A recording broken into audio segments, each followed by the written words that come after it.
सर्वांना नमस्कार आणि श्रीरामनवमीच्या मनपूर्वक शुभेच्छा. आज श्रीरामनवमी. तर श्रीरामनवमी ह्या दिवसाचं वैशिष्ट्य असं आहे, की या दिवशी श्रीरामाचा जन्म झाला होता. श्रीराम हे कशाचं प्रतीक आहे? तर सत्याचं, त्याच्यानंतर डिसिप्लिन म्हणजे शिस्तीचं आणि धर्माचं. म्हणजे श्रीराम हे असं व्यक्तिमत्व होतं, की ज्यांनी नेहमीच धर्माचरण केलं आणि धर्माला अनुसरूनच त्यांची प्रत्येक कृती किंवा प्रत्येक वागणं होतं, बोलणं असतं.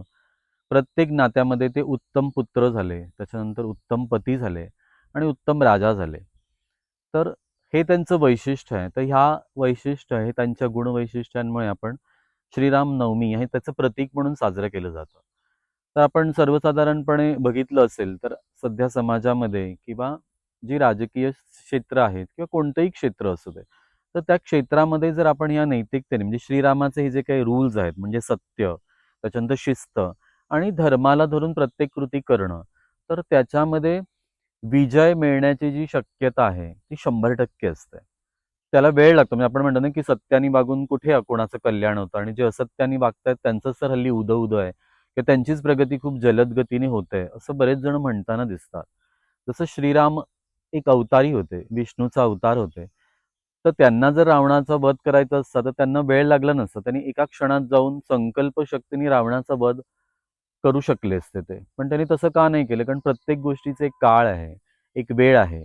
ते देवाने ती लिहून ठेवलेली आहे. तर काळाच्या आधी आणि वेळेच्या आधी कोणतीच गोष्ट देवता सुद्धा करत नाही, किंबहुना त्याच्यामध्ये ते हस्तक्षेप करत नाहीत. त्यांच्यामध्ये ती क्षमता असून सुद्धा.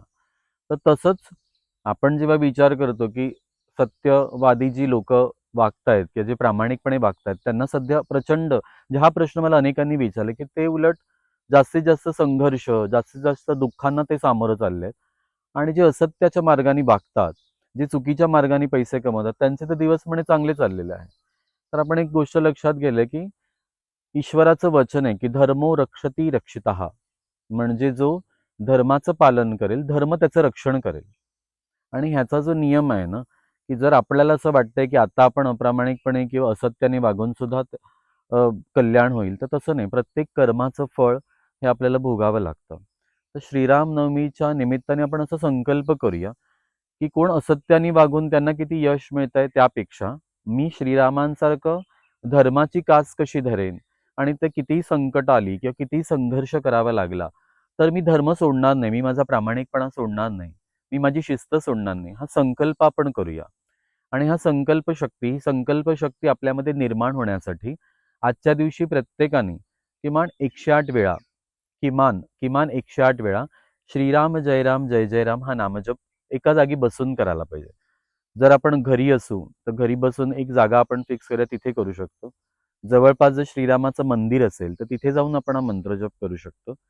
मंदिरात गेल्याचा लाभ असा असतो की त्या मंदिरामध्ये नामजप करण्यासाठी पोषक वातावरण असतं. तिथे त्या देवतेचं तत्व प्रचंड प्रमाणात कार्यरत असतं आणि वातावरण जसं अनुकूल असेल तर आपलं मन अजून जास्तीत जास्त एकाग्र होऊ शकतं आणि जितकं एकाग्र चित्तेने, जितकं श्रद्धेने, जितकं भावपूर्ण आपण तो नामजप करू, तितकं त्या श्रीराम तत्वाचा आपल्याला लाभ होऊ शकतो. हा एक भाग झाला.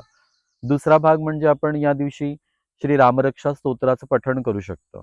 तर श्रीराम रक्षेमध्ये शिरोमे राघव पातू पासून पातम वपू खिलम वपू असं असे 8 श्लोक आहेत जे सहस्रारपासून पायाच्या प्रत्येक अवयवाचं रक्षण करतात. मग जर हे श्रीराम रक्षा स्तोत्र आपण जर नियमित म्हटलं तर खूपच उत्तम आहे.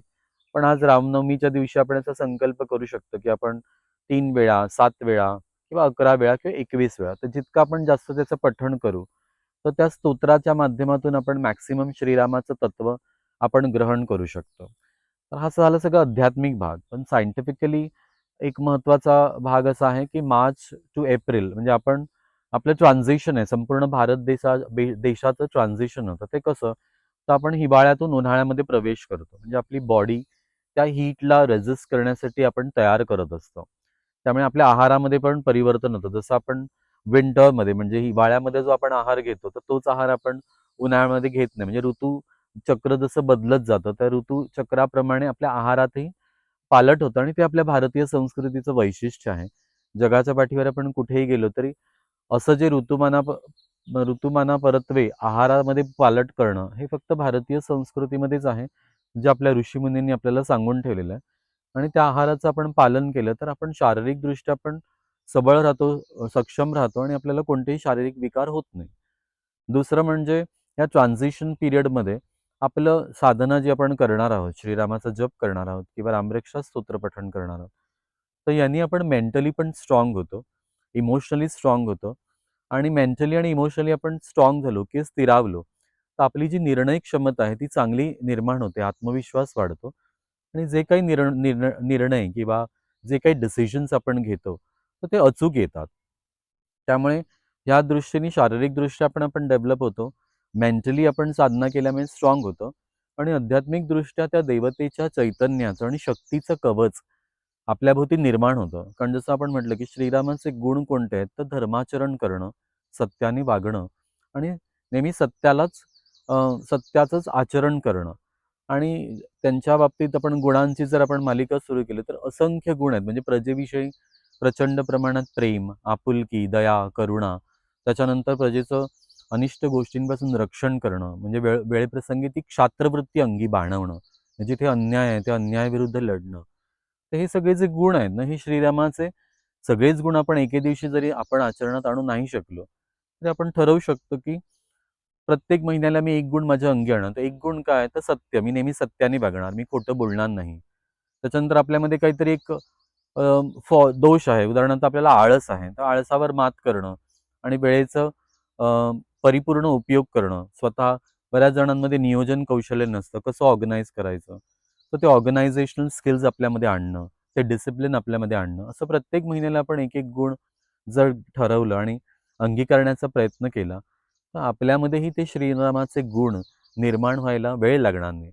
आणि श्रीराम नवमी म्हणजेच तर श्रीरामाचे गुण अंगी बाणवणं आणि हीच खरी श्रीरामांप्रती कृतज्ञता असेल. कृतज्ञता आपण म्हणतो ना, की आपण देवतेप्रती कृतज्ञ असणं खूप गरजेचं आहे. तर खरी कृतज्ञता काय असेल?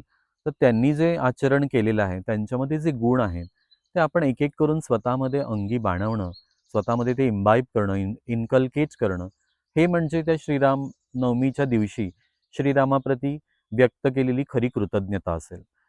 तर आपण सर्वच जण हे करू शकतो आणि आपण हे करत आलेलो आहोत. पण कधी-कधी काही कामाच्या व्यस्ततेमुळे आणि काही अडचणींमुळे आपल्याला हे शक्य होत नाही.